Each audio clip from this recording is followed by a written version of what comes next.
This week, Siskel and Ebert review Playboy Richard Gere, learning about love from streetwalker Julia Roberts in Pretty Woman.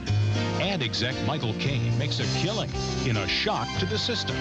And Vietnam veteran Rutger Hauer is a new kind of ninja in Blind Fury. It's all coming up next on Siskel and Ebert.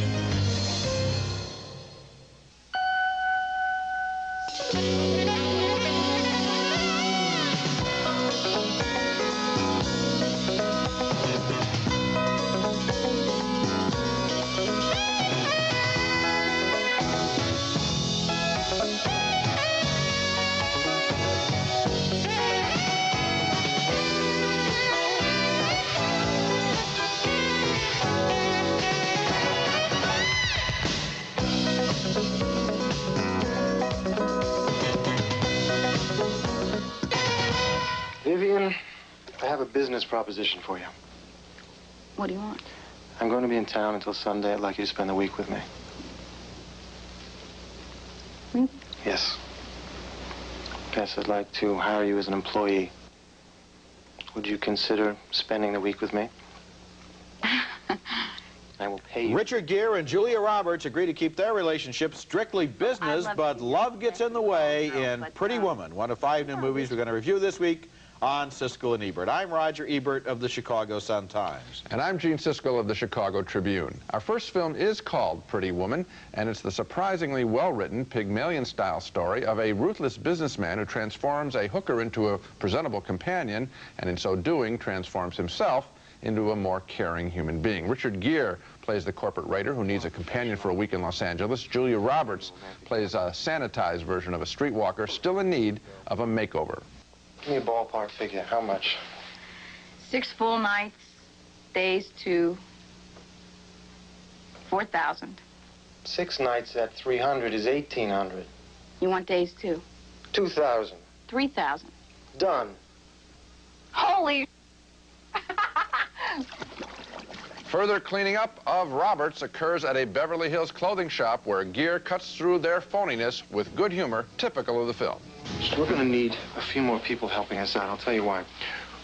We're going to be spending an obscene amount of money in here. So we're going to need a lot more help sucking up to us, because that's what we really like. You understand me? Sir, if I may say so, you're in the right store and the right city, for that matter. There is some old-fashioned romantic movie fantasy in this story, as when Roberts gets dressed for an evening out with Gere. If I forget to tell you later, I had a really good time tonight. The story winds down to what's going to happen when Gere is ready to leave town. Roberts can see that sad ending coming as she confesses to her hooker roommate. You like him? Yeah. You definitely like him.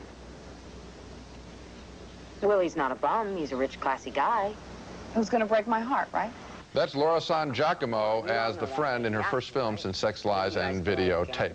Gary Marshall should get a lot of credit for this picture. He directs this movie with the same mixture of good humor and emotional backbone as his Cabana Boy comedy, The Flamingo Kid with Matt Dillon. And Richard Gere deserves the Comeback of the Year award for making this film and the thriller Internal Affairs back-to-back, 2 good roles. Julia Roberts, I think, is better than in her Oscar-nominated role in Steel Magnolias. Pretty Woman, with all these talents, is just a solid piece of commercial American filmmaking. You mentioned Pygmalion, you could also mention Cinderella. This is kind of a realistic fairy tale in which the ending turns out the way we want it to, the romance is consummated, the people find they can respect each other as human beings, and for all that that's cornball and predictable, it's also very effective because these 2 actors are so appealing. You're right about Gere. He has been very good this year. All those Richard Gere jokes are not funny anymore because he's back on top again, and Julia Roberts is so effective. This is a new star, Julia Roberts, here. Well, potentially. I could have handled a more downbeat ending. I was sort of rooting for that, but I